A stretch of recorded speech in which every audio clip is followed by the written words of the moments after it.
tal? ¿Cómo está? Un gusto saludarlo en este espacio de análisis. Catalejo, una coproducción de Canal 44 y el Centro Universitario de Ciencias Sociales y Humanidades, el CUCH, de la UDG, de la Universidad de Guadalajara. Muchas gracias por estar con nosotros. En la emisión de hoy hablaremos sobre qué nos hace felices. Seguramente usted se haya hecho esta pregunta. ¿Qué nos hace felices? De ello hablaremos el día de hoy con nuestros invitados, porque justamente la felicidad es un estado emocional complejo, muy subjetivo, que tiene que ver con diversos factores. Y estos factores no lo explicarán nuestros invitados el día de hoy. Está con nosotros la doctora Andrea Celeste Razón Gutiérrez. Ella es coordinadora de la licenciatura en Sociología del CUCH. Doctora, bienvenida, gracias. Muchas gracias por la invitación. El maestro José Alejandro Fuerte, jefe del Departamento de Filosofía del CUCH. Maestro, bienvenido, gracias por estar con nosotros. Gracias por la invitación. Y la maestra Piedad Fernández Cortés, profesora del Departamento de Sociología del CUCH. Maestra, bienvenida.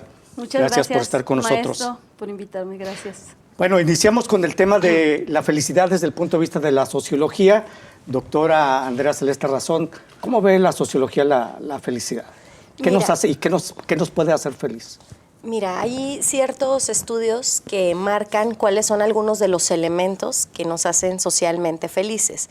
Sin embargo, existen como tres posturas principales, ¿no? La postura que habla solo desde la perspectiva psicológica, la que habla solo desde la perspectiva materialista y una justo que hace la sociología, donde une los dos elementos para poder decir cómo es que nosotros nos percibimos, porque es un asunto de percepción, si nos percibimos o no nos percibimos felices, ¿no? Estos elementos son bastante interesantes porque dentro de las encuestas que hacen, que ha hecho el INEGI, que hace también Gallup, que ha hecho encuestas y esta encuesta internacional también sobre la felicidad, coloca a México como uno de los países más felices, ¿no? Incluso de América Latina, ¿no?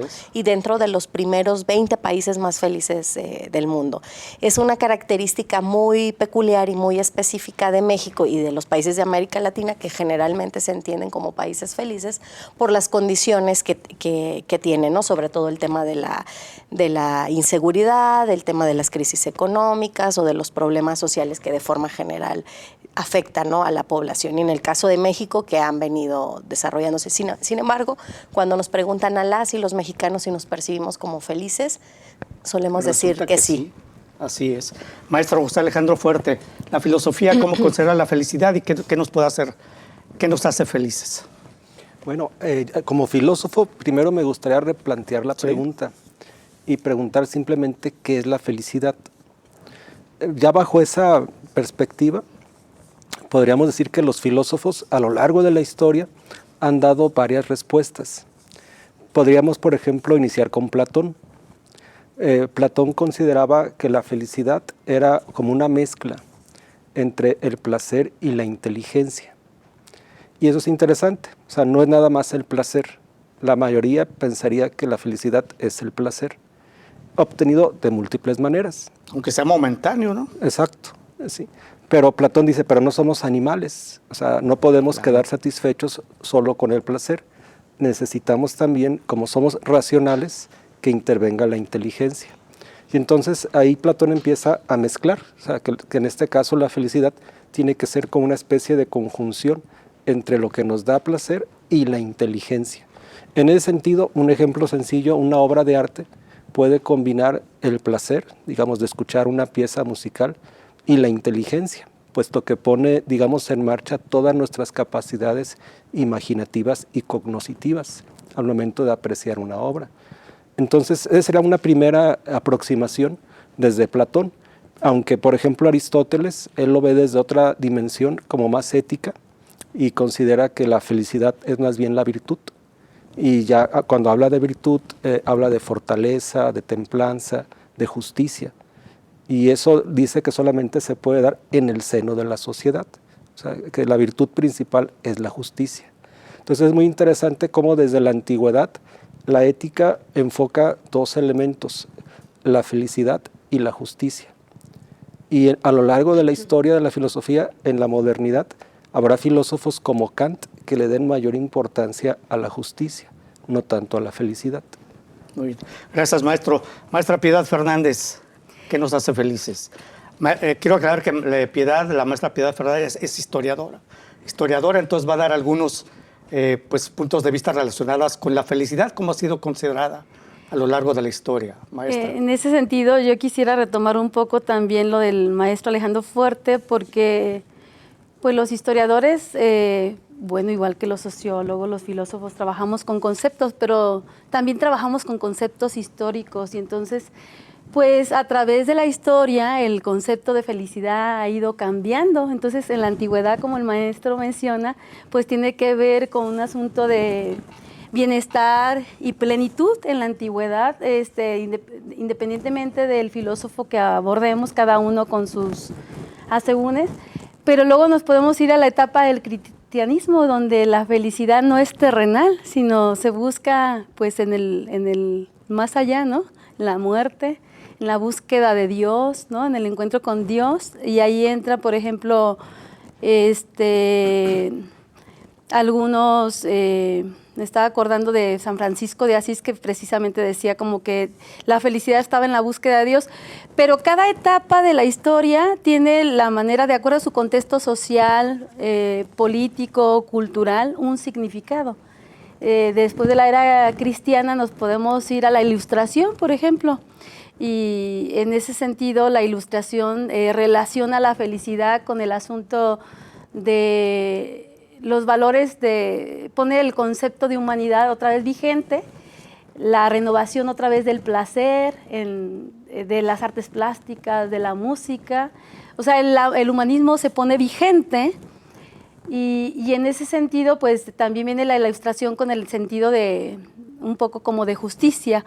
Pero luego nos vamos a la época en el siglo XIX, que ya viene con el modernismo, la industrialización, y la felicidad tiene que ver con la modernidad, con la economía. O sea, es muy interesante porque a mí me gustan mucho los conceptos históricos y cómo a través de la historia el concepto va cambiando.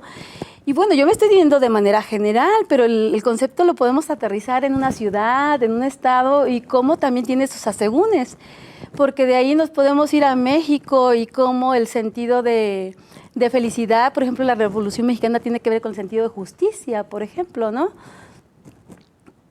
En el siglo XX ya tiene que ver con el sentido de plenitud.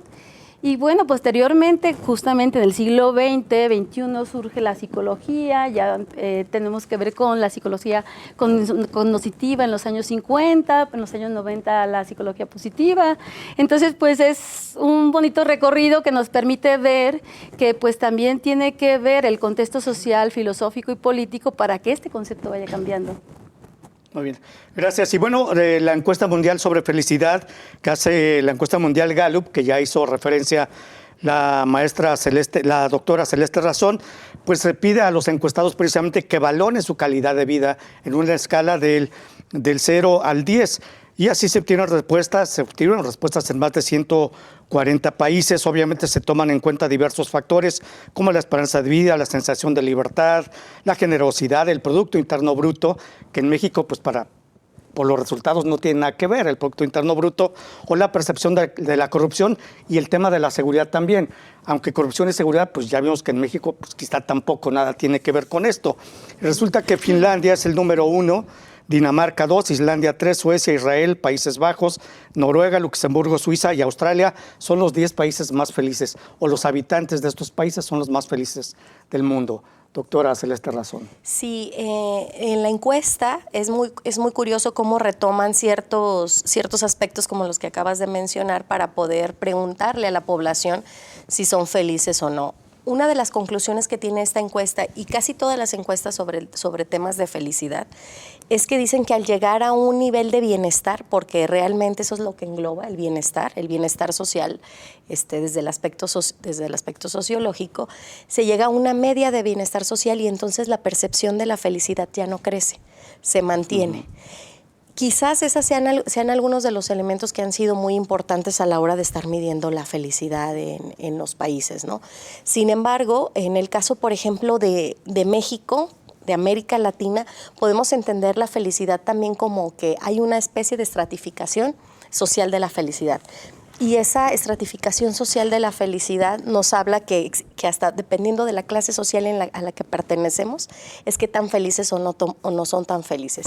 Existe una premisa que históricamente se mantuvo dentro del imaginario social, gracias a este tema de las telenovelas, ¿no? Existió una telenovela que se llamaba Los ricos también lloran, Sí. ¿no? Esta concepción, este imaginario de la felicidad en torno a eso, lo que decía es que ser pobre era mejor porque podía ser más feliz que ser rico, ¿no? Y eso también tiene una connotación ideológica, ¿no? Que ya lo menciona Marx antes, ¿no? Lo menciona y dice, ¿no? Las condiciones materiales sí son determinantes para esto, ¿no? Para ver qué tan feliz o no tan feliz eres. Sin embargo, la ideología y estas condiciones también ensombrecen totalmente la percepción que tienes sobre ti mismo, y entonces eso te hace engañarte que eres feliz o no eres feliz, ¿no? Digo, sociológicamente hay muchísimos estudios, ¿no? que pueden explicarnos por qué nos percibimos o no nos percibimos felices, ¿no? Y bueno, por ahí va la forma en la que hacen las encuestas, ¿no? Dentro de los países. Sí. Muy bien, gracias, doctora. Vamos a hacer una pausa, la primera en esta emisión de Catalejo, ya volvemos.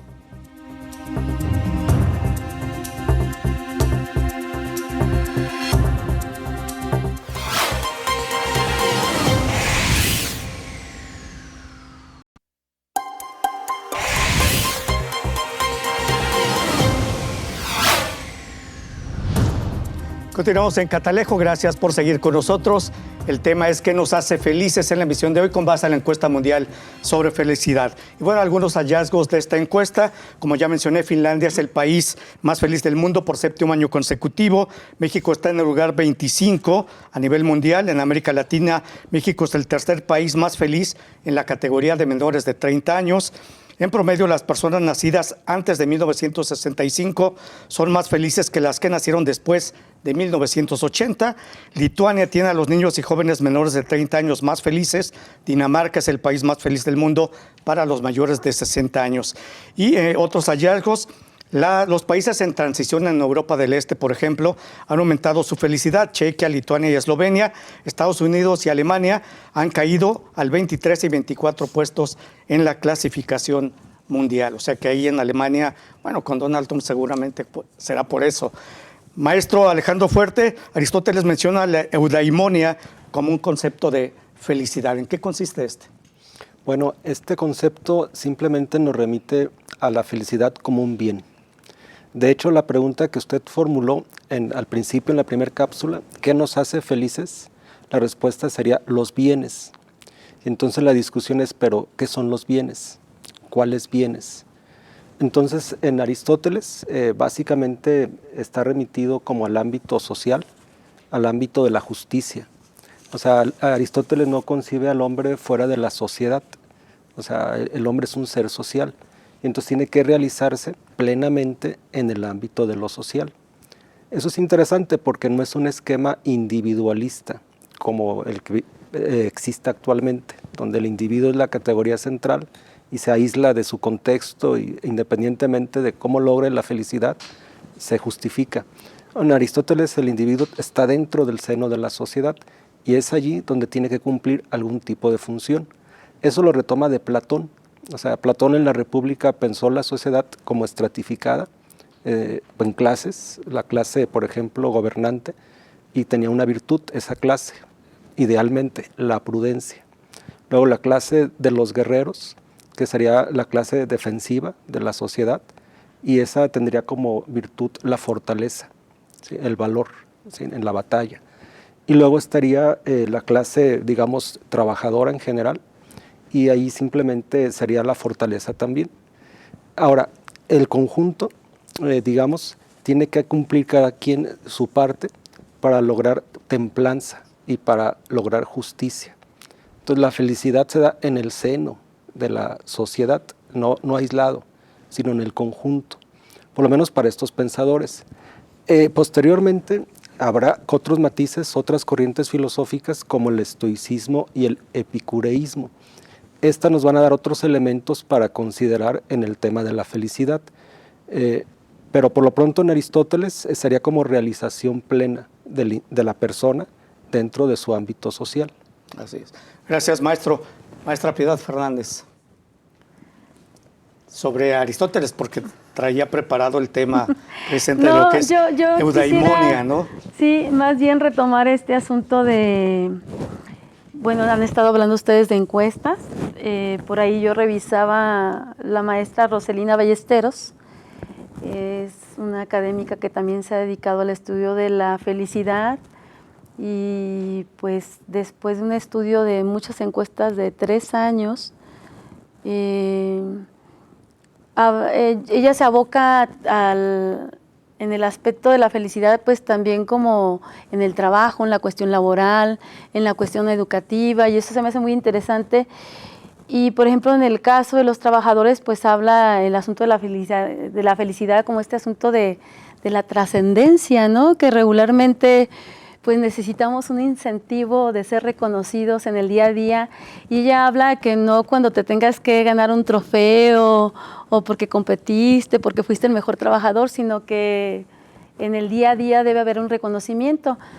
A mí me llama mucho la atención el psicólogo que se volvió muy famoso en España, por ejemplo, Rafael Santandreu, no sé si lo conocen, pero tiene un montón de libros escritos, aunque él profesa la psicología cognitiva, y él habla de que la felicidad se obtiene en entender, que se me hace más bien en entender o en apreciar lo que se tiene y en no quejarse. Y aceptar lo que tenemos.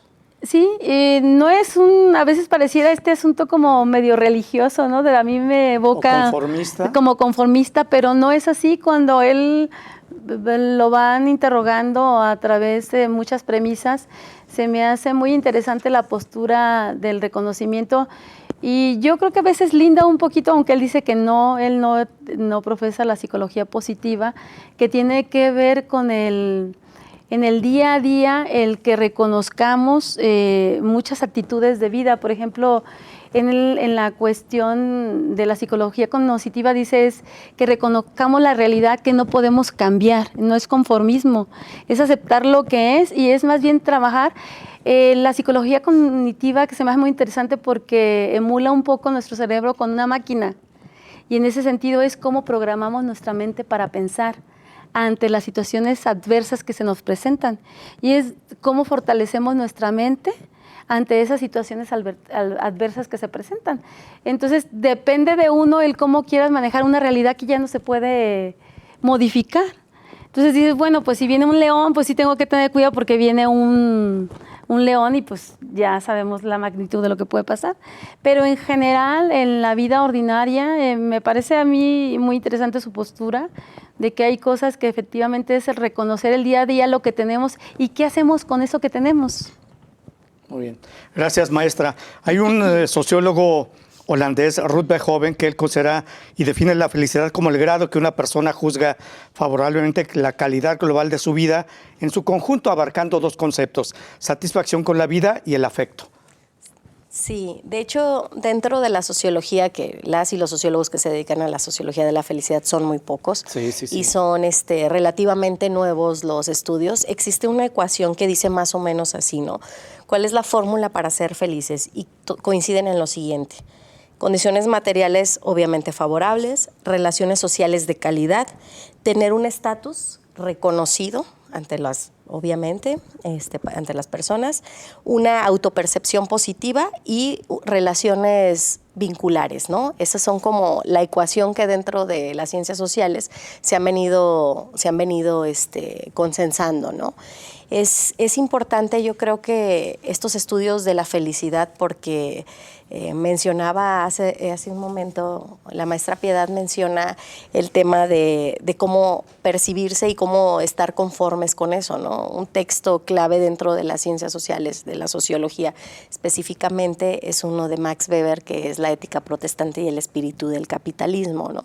Donde señala justamente cómo cierta ideología y cierta percepción sobre temas divinos y el deber ser y el hacer generaron ciertas condiciones, ¿no?, para la acumulación de riquezas, ¿no?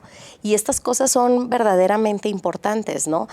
Cuando en la sociología hablamos de la felicidad, que aparte es algo que es complicado comunicar y que es muy complicado aún más medir, uno de los elementos que es como muy clave para señalar es hablar justamente de qué tan bien estás, ¿no? ¿Cuáles son tus esquemas de bienestar, ¿no?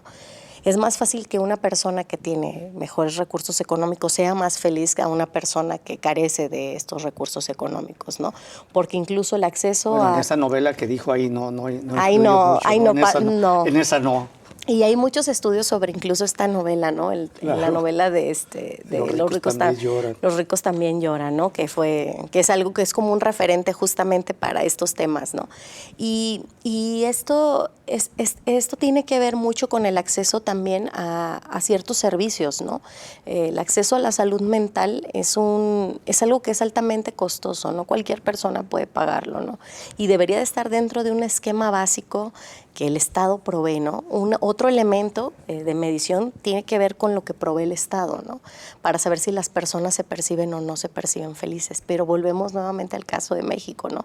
Donde hay un Estado que está erosionado, hay un Estado que no provee de cosas que debería de proveer, ¿no? En su ideal y en su forma, como está constituido, y sin embargo las personas dicen estar felices porque hay algo más importante que eso que ocurre en la vida pública, ¿no? La vida privada, que tiene que ver con las relaciones interpersonales. Sí, y además los altos niveles de corrupción. México descendió 14 posiciones en los índices de corrupción a nivel mundial, y en temas de inseguridad, pues ya ni hablamos, ya sabemos cómo estamos.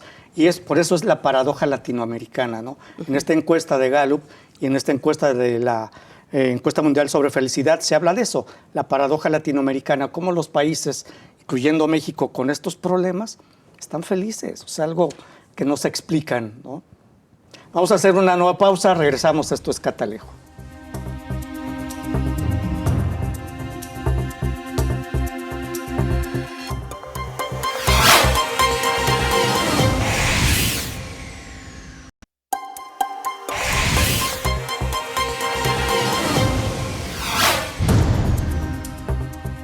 Continuamos en Catalejo, gracias por seguir con nosotros. El tema es ¿qué nos hace felices? Maestro Alejandro Fuerte. Epicuro manejaba el hedonismo, es lo que usted ya hace referencia al epicureísmo, ¿es así? Y luego Zenón de Sitio, el estoicismo, ¿no? Y además Jeremy Bentham y John Stuart Mill hablan del utilitarismo ya en años mucho más recientes, ¿no? Bueno, es un tema muy interesante porque estas filosofías nos permiten como establecer matices. Uno puede pensar que porque vive en otra época, en este caso el siglo XXI, nosotros estamos en una posición mejor que ellos. Y ese es un prejuicio. O sea, esas personas, por ejemplo, los estoicos, el estoicismo es como una disciplina de orden mental, de orden psicológico. De manera tal que el objetivo principal es ser feliz en la medida de lo posible, porque está claro que el sufrimiento no se puede evitar. Es más, se puede decir que las personas, si son sinceras, van a decir más bien que en lugar de ser felices, se sienten infelices. Entonces la infelicidad es más frecuente que la felicidad. Entonces el estoico lo que hace es como, digámoslo así, reconocer su circunstancia. De manera que va a distinguir, ese es como el primer precepto del estoicismo, distingue entre lo que depende de ti y lo que no depende de ti. Sí. Dice, perdón, maestro, dice, es la aceptación del destino y el control de las propias emociones y reacciones. Sí, así es. Eso lo formula Epicteto. Así es. Sí, en un famoso libro que se llama Enquiridión, que es uno de los manuales del estoicismo. Entonces el estoicismo, en primera instancia, no es, como algunos piensan, resignación. No es eso. O sea, el estoicismo es más bien reconocer la circunstancia, y hay que dejar claro sobre la mesa, por decirlo de alguna manera, cuando nos preguntamos ¿qué es lo que nos hace felices? Yo señalaba los bienes, pero ¿a qué llamamos bien? Entonces ahí estaría como una posibilidad, en primera instancia. Spinoza, que es un filósofo moderno, asumió el estoicismo. Y Spinoza decía, no, es que la mayoría de las personas van a entender la felicidad con base, por ejemplo, al placer. Sí, o sea, obtener placeres en general. Otros con base a las riquezas. Y otro con base a los honores, a los reconocimientos. Entonces, en la medida en que logre la gente, por decirlo así, reunir un mayor número de bienes, va a incrementar su felicidad, ¿sí? No obstante, los estoicos y Spinoza consideran que ese tipo de felicidad está dirigida hacia el exterior y que el exterior siempre va a ser contingente. Es decir, que nosotros no tenemos el control sobre el mundo externo, pero que sí podemos tener un control interno, del modo como el mundo externo nos afecta. Entonces, ese control, digamos, esa estabilidad que puede lograr el filósofo estoico, es a lo que le llaman virtud y es a lo que le llaman felicidad. O sea, no tanto dirigida a un bien externo, sino a un equilibrio interno, de manera tal que no vas a dejar de actuar, pero vas a actuar de manera tal que distingas qué es lo que está a tu alcance. Y si la realidad, digamos, no es correspondiente con tus deseos, no vas a sufrir por eso. Entonces sería como esa es la postura estoica. La postura epicureísta subraya más el placer, pero a diferencia del hedonismo, el hedonismo se centra totalmente en el placer. En el caso del epicureísmo se enfoca el placer, pero digámoslo así, guiado por la prudencia. Eso es muy importante porque Epicuro distingue necesidades. El hombre está necesitado, sí, tiene muchos deseos, sí, pero hay que distinguir qué necesidades son realmente adecuadas, por ejemplo, para la salud, qué necesidades son adecuadas para conservar la vida. Porque si caemos en los excesos, en este caso de los placeres, como dice Spinoza, pues simple y sencillamente puedes terminar deprimido, curiosamente. O sea, alguien puede utilizar drogas, por ejemplo, o emborracharse para sentir placer, y al final termina mal, ¿sí? Entonces no logra una felicidad realmente continua, por decirlo de algún modo. Entonces Epicuro lo que hace es primero decir, no le temas a la muerte. Es así como una premisa mayor, no le temas a la muerte. El ser humano está muy angustiado cotidianamente, pensando en el futuro, pensando en la muerte. Y lo que dice Epicuro es, no, o sea, tienes que entender que mientras tú eres, la muerte no es.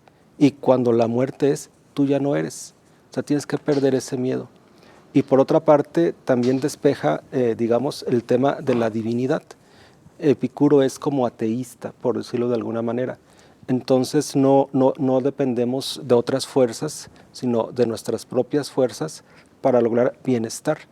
De hecho, la felicidad para los epicureístas consiste más en la ausencia del dolor y en la paz. O sea, ausencia de dolor físico y ausencia, digamos, de turbaciones de orden psicológico. Entonces, logrando eso, estás, como le llaman ellos, en la ataraxia. O sea, es un estado, un estado como de plenitud existencial, pero digámoslo así, como con cierta distancia de los dolores. Muy bien, gracias, maestro. Oiga, el tema de los estoicos que dicen aceptación del destino y lo que mencionaba hace rato la maestra Piedad Fernández, el no poder cambiar una realidad. Yo, de hecho, le iba a comentar a la maestra Piedad, eso no es resignación, y aceptación del destino no es resignación. No es resignación. De hecho, no, es como matices. Es una interpretación como muy general del estoicismo y es clásica esa objeción de que sería como un tipo de resignación, pero los estoicos te hacen ver que hay cierto margen de libertad y que es en ese pequeño margen de libertad que tú puedes actuar con base a tus inclinaciones, con base a tus intereses. Si la realidad se adecúa o no a lo que tú quieres, es diferente. Lo que en todo caso es aceptar el resultado, pero sabiendo que has hecho lo que corresponde hacer. Muy bien. Maestra Piedad Fernández, de la psicología positiva nada más quería mencionarle que pues básicamente no es simplemente la ausencia de tristeza o de estrés. La psicología positiva dice que la felicidad se caracteriza por emociones positivas como la alegría, el optimismo, la satisfacción, emociones positivas, el compromiso, las relaciones y el significado. Es decir, sentir que nuestra vida tiene un propósito, ¿no? Exactamente. Y en una de las premisas de esta psicología es el desarrollo justamente de las fortalezas. En vez de decir que me hace triste o que me hace infeliz, es que qué me hace feliz. Y si tú tienes ciertas fortalezas, pues hay que desarrollarlas.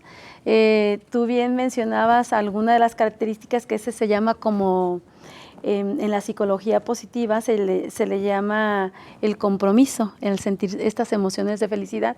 Pero también tiene otras características como el de un bien común general, en un bien también como un objetivo de vida que tienes que tener, una razón de ser para alcanzar, que creo que por ahí a veces hemos bromeado entre los pasillos, yo sé que es un programa formal, pero a mí me gusta mucho Proyecto de vida hemos hablado. Sí, hemos hablado de proyectos de vida y a mí me gustan mucho los programas muy orgánicos en el sentido de, pues en el mundo andamos, ¿cómo? Dice Cioran por ahí, ¿sí es Cioran? O Schopenhauer, humano soy y nada me es ajeno, ¿no? Por ahí. Entonces, en ese sentido, creo que la mejor psicología es aquella que podemos ir adaptando en nuestra vida y que vemos que nos funciona para sentirnos de alguna manera, como el maestro dice, pues cierta estabilidad espiritual. Entonces, si yo tengo que mezclar la filosofía, y me parece que incluso los psicólogos de hoy retoman a muchos filósofos del Maestra, pasado. pero te voy a interrumpir, vamos a hacer una pausa y regresamos contigo para que nos digas cómo podemos lograr esa ataraxia que ya mencionaba el maestro Alejandro Fuerte.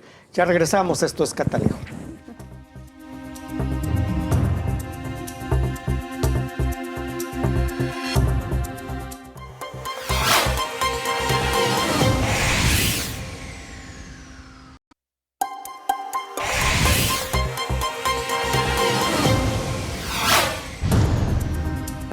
Continuamos en Catalejo, gracias por seguir con nosotros. Maestra Piedad Fernández, adelante. Sí, pues hablábamos de este desarrollo personal, actitud de vida que menciona. Yo no estoy muy exactamente casada, como decía, con la psicología positiva. Me gusta, en muchos aspectos yo creo que lo mejor de la teoría es cómo lo adaptamos a nuestra vida diaria. Podemos aquí hablar de cantidades, de cifras, pero ¿qué tanto de eso nosotros aplicamos en nuestra vida ordinaria? Y me parece que cuando yo me autoanalizo, por ejemplo, creo que tomo un poquito de todo, multidisciplinario, digamos, en ese sentido.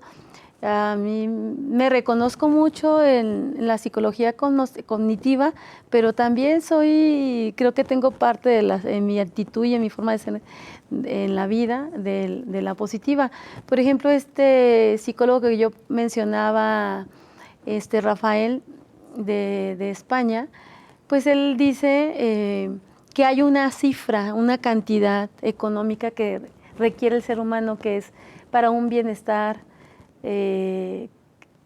para sentirte pues bien, digamos feliz, el que tengas que una cantidad, bueno, él sí da una cantidad, él dice $150,000 al año. Si nosotros lográramos tener esa cantidad como para pagar tu renta, sería como el Producto Interno Bruto de un país, ¿no? Hacer las mediciones, más digamos, o menos. ¿no? Él menciona que más allá, el tener grandes riquezas, como psicólogo en su vida diaria ha experimentado que hay personas que tienen mucho dinero y eso no les da la felicidad.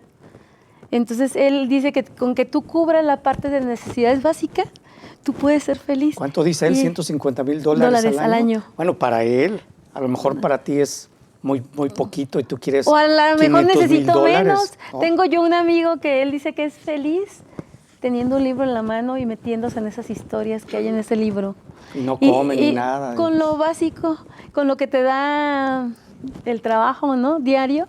Y no requiere, mira, él disfruta, por ejemplo, me parece que admiro su postura ante la vida, disfrutar de ir a correr al cerro, de una buena música, un buen jazz, una comida rica, o sea, no requieres más para ser feliz.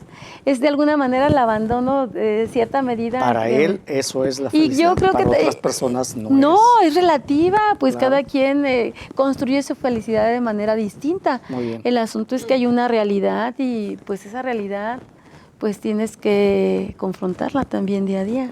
Gracias, maestra.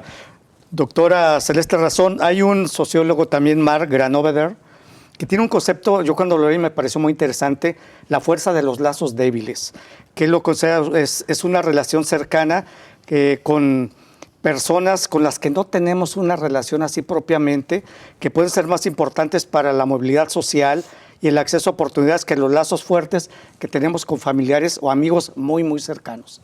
¿Cómo este concepto me llamó la atención? Es muy interesante porque yo creo que retoma un poco lo que tiene que ver con el capital social, ¿no? Y con el tema de la movilidad social, ¿no?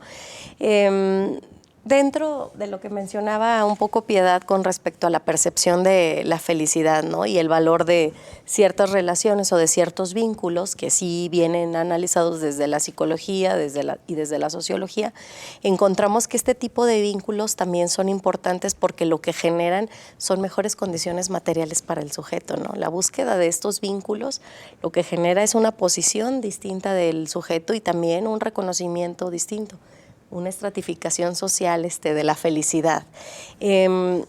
Quisiera platicar un poco sobre la felicidad como concepto social y psicológico, que lo debatía un poco con un buen amigo psicoanalista, que es una persona bastante lúcida, lo deberías invitar en algún momento. Por supuesto. Y platicamos sobre esto y le comentaba yo, bueno, la felicidad es una metaemoción, o un metasentimiento, y entonces en el debate sobre esto decíamos, bueno, todos estos conceptos, todos estos sentimientos, emociones, son metaemociones o son metasentimientos, ¿no? La diferencia entre emoción y sentimiento es la durabilidad, ¿no? La emoción tiene su durabilidad es menor que la del sentimiento, ¿no? Pero en tanto la felicidad como una metaemoción, bueno, tiene ciertas partes que son orgánicas, ¿no? Se siente en el cuerpo, ¿no? La felicidad es algo que orgánicamente sientes, ¿no? Hay una producción física de la felicidad, ¿no? Si es difícil hablar de ella, sentirla o nombrarla, por ahí podría empezar, ¿no? Y otro elemento que tiene que ver con esto, y él lo mencionaba muy bien, era que el tema de la felicidad es un conjunto de emociones simbolizadas e historizadas por parte de los sujetos, ¿no? Que tiene que ver con cómo te percibes, ¿no? Y qué es la felicidad para ti, ¿no? Hay en efecto, hay ciertas cosas que te pueden hacer feliz. No necesariamente los ricos son felices, ¿no? También lloran. Pero eso no quiere decir que ellos tengan menos herramientas para poder resolver su vida cotidiana y entonces enfocarse en esta búsqueda de la felicidad, ¿no? De lo que puede ser para ellas o para ellos la felicidad o generar este bienestar, ¿no? Mientras que las personas que están en una condición de más vulnerable, pues bueno, hay que primero lo que tú mencionabas, ¿no? Hay que satisfacer ciertas necesidades básicas, hay que ocuparse por satisfacer eso y luego ya viene lo demás, ¿no? Hay una frase que dice, primero comer que ser cristiano, ¿no? Entonces, eso también es muy importante, ¿no? A la hora de quién y cómo definimos la felicidad y qué es la felicidad para cada persona. Tiene que ver con algunos de estos aspectos. Muy bien, gracias, doctora. Maestro Alejandro Fuerte. Bueno, yo retomo un poquito la pregunta que me hacía sobre el utilitarismo, porque ese no lo alcancé a contestar. De hecho, lo que usted planteaba al inicio de las estadísticas y las encuestas, etcétera, la medición, parte de una visión utilitarista. El utilitarismo se define como aquella filosofía que considera que es bueno aquello que hace feliz al mayor número de personas. Entonces ahí se dan indicadores, digamos, ¿no? De esto es lo que puede hacer feliz. Y ahí está el aspecto material, lo que decía ahorita la maestra Piedad, de que con $150,000 al año ya se considera que satisface sus condiciones materiales y en consecuencia ya dispone de tiempo para lo que a él le guste y cultivar. Eso sería como para dar respuesta un poquito al utilitarismo. Pero yo me voy a regresar otra vez un poquito al ámbito más filosófico. Yo voy a hacer como una pequeña reflexión desde Platón. Platón es muy célebre el mito de la caverna. Sí. Ese mito nos dice que nosotros podemos vivir como prácticamente engañados. En este caso, aplicándolo, creyendo que esos indicadores realmente muestran que las personas son felices. Pero, nos diría Platón, pero examinen bien. O sea, pueden estar engañados y simplemente salir de esa caverna para observar que eso no es la felicidad. O sea, que la felicidad la están, por ejemplo, enfocando o dirigiendo hacia lo exterior y que lo exterior siempre es contingente. Eso es lo que nos dicen los estoicos, siempre es contingente. Entonces, en la medida en que tú estás enfocado hacia el exterior, realmente tu esfuerzo por ser feliz va a fracasar, ¿sí? Entonces, por eso el estoico le da la vuelta y dice, no, tienes que cultivarte a ti mismo. Y por eso hago esta referencia a Platón, porque Sócrates fue su maestro. Y Sócrates decía, conócete a ti mismo. De hecho, ahorita que se planteaba Eso es bien complicado. que se planteaba el psicoanálisis, o sea, ahí con el psicoanálisis ya se podría uno como replantear hasta dónde uno puede tener control de sí mismo, hasta dónde la felicidad depende de lo que nosotros voluntariamente podemos hacer. Porque dentro del psicoanálisis está la dimensión del inconsciente. Entonces, el conócete a ti mismo tiene que ver con el inconsciente, no solamente con tu parte consciente. Entonces, implica un proceso, digamos, como de estudio de sí mismo, pero en el que trabajes tus emociones y en el que las partes que te han hecho infelices las sepas como subsanar. Gestionar, ¿no? Sí, subsanar, reelaborar, y eso te cambia la personalidad. Gracias, maestro. Vamos a hacer una pausa. Regresamos a Catalejo. Ya volvemos.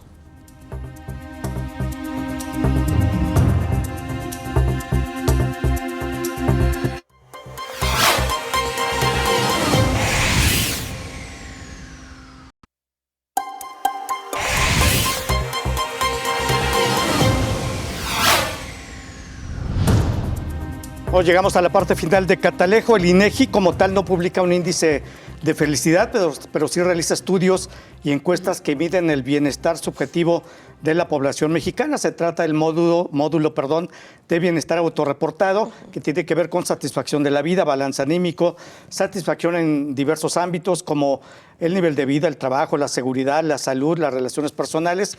Y resulta que el valor que tiene esta medición del INEGI es muy positivo, tiene 6.6 en una escala del 0 al 10, es el nivel más alto observado desde el 2015, que tiene que ver mucho con la encuesta mundial de la felicidad, que México está muy bien ubicado.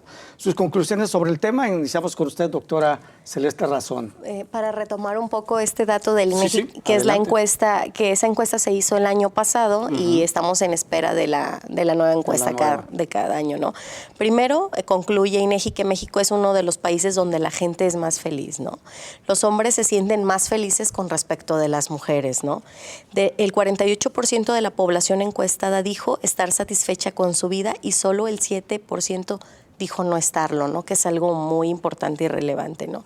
¿Cuáles fueron de estos aspectos donde se encuentran las personas más satisfechas?